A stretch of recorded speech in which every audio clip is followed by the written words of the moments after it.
How to buy Bitcoin on Kraken app. In order to do it, you first need to launch your Kraken application. Over here on the home page, you will be able to see the amount of USD in your portfolio, and in the favorite section you will be able to see BTC/USD pair. So you need to tap on BTC/USD pair and it will show you the current chart of Bitcoin.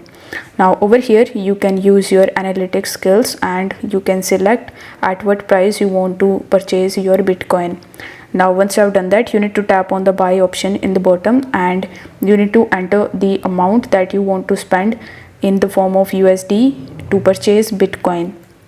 Once done, you need to tap on the buy BTC option and then your order will be placed, which will come in the orders section.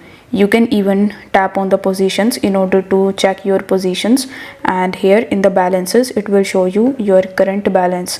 Now once your order is filled, you will be able to get the insight of BTC in your account. Basically you can easily purchase BTC on Kraken. If you found this video helpful, then don't forget to like it and subscribe to the channel. Thank you so much for watching.